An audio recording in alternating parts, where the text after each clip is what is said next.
Buenas tardes, profesora. Nosotros como grupo 2, conformados por Emilia Regada, Francisca Garrido, Ailín Flores, Aidan Valencia y yo, Luciano Zúñiga, vamos a hablar sobre la esclerosis lateral amiotrófica, abreviado en ELA, desde un punto de vista más de análisis celular y genético. Yo partiré hablando de un tema importante para esta presentación, pero de forma general que va a ser profundizado por mis compañeros más adelante, que sería de qué se trata la ELA. Y bueno, la ELA es una enfermedad neurodegenerativa progresiva que tiene como característica principal la muerte de neuronas motoras superiores, que serían las de la zona de la corteza o bien del cerebro, e inferiores, que en este caso sería la zona de la médula espinal. Como consecuencia de esta muerte de neuronas, se produciría una desconexión fatal entre lo que sería el sistema nervioso y los músculos. Ahora bien, conociendo lo que es en general esta enfermedad, nosotros podemos definir lo que es la palabra de esclerosis lateral amiotrófica en sí, dividiéndolo en lo que sería tres segmentos, partiendo por lo que es esclerosis, que significaría el endurecimiento o bien cicatrización de las células muertas dentro de lo que sería la médula espinal, convirtiéndose en tejido glial, que esto es el que se endurecería.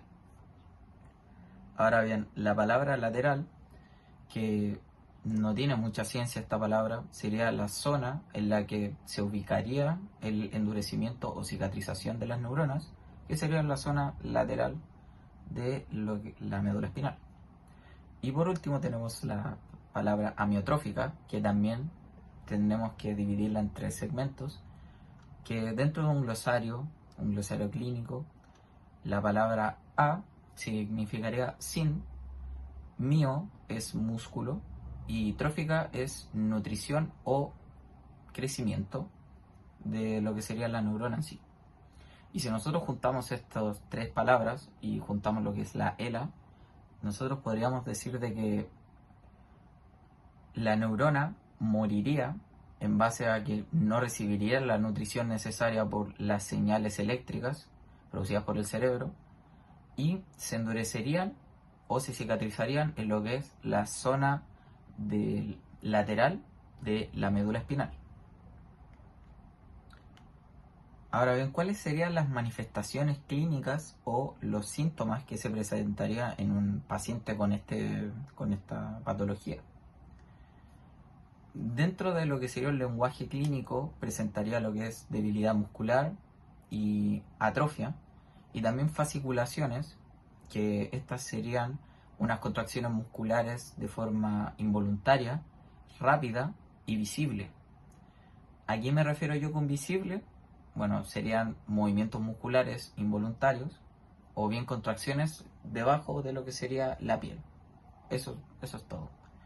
Y ya de manera avanzada, nosotros podríamos presenciar lo que sería el dolor al tragar, que sería la disfagia, o bien dolor al respirar, que este sería el síntoma principal que causaría la muerte en las personas que padecen de esta enfermedad.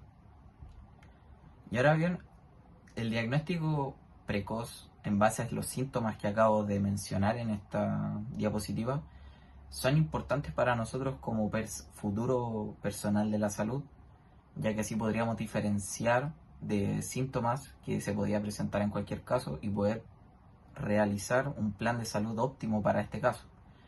Y ahora bien, ¿por qué hago énfasis en esto del diagnóstico precoz? Ahora mismo lo explicaré.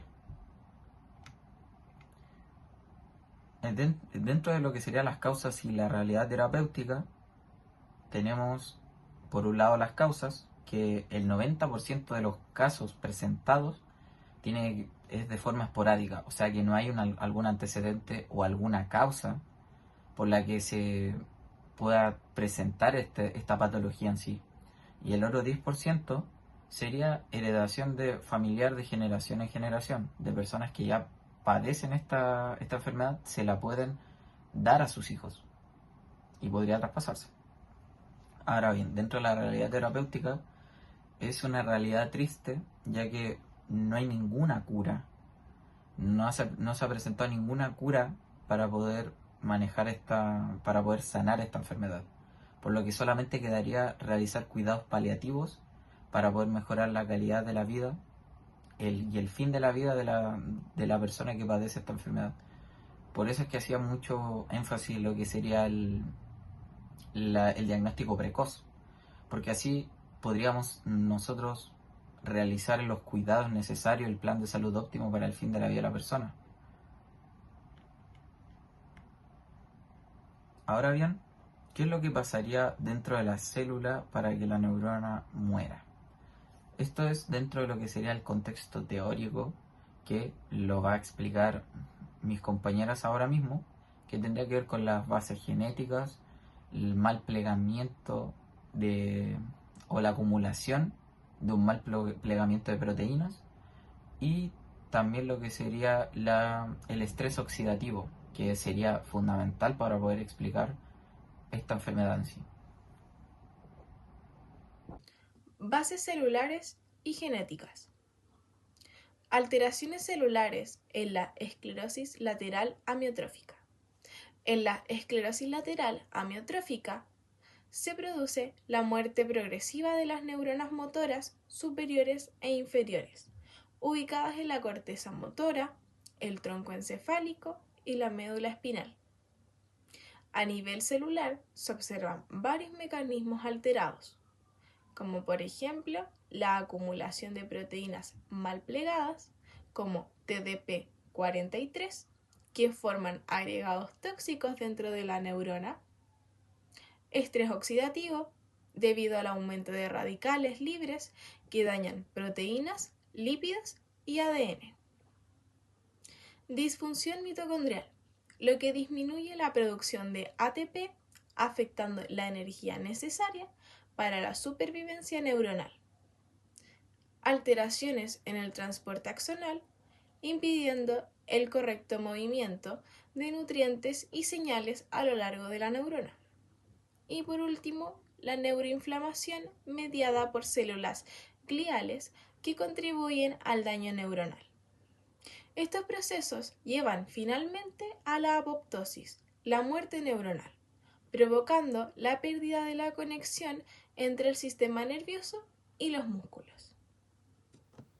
La esclerosis lateral amiotrófica o ELA es una enfermedad neurodegenerativa compleja, donde podemos clínicamente dividirla en dos grupos. Primero, tenemos la ELA esporádica, que corresponde aproximadamente al 90% de los pacientes a nivel global. En este caso, la enfermedad no se hereda directamente de los padres, sino que aparece por una combinación de factores ambientales y una predisposición genética individual de la persona. Por segundo, tenemos la ELA familiar, que representa el 10% de los casos restantes a nivel global. Esta variante sí está vinculada con mutaciones genéticas que se transmiten de generación en generación. Generalmente está de forma de autosómica dominante. Esto significa de que si uno de los padres tiene el gen mutado, existe una probabilidad del 50% de que sus hijos hereden la predisposición a esta enfermedad.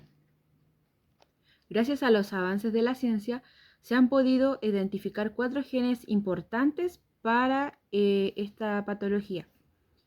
Primero tenemos al SOD1. Este fue uno de los primeros genes relacionados con la ELA. Su función normal es proteger a la célula de forma antioxidativa. Para esto tiene una enzima que funciona como un antioxidante.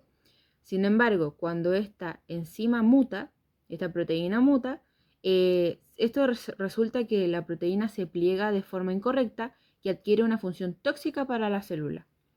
En lugar de protegerla, la proteína se daña y acumula y destruye las estructuras internas de la neurona.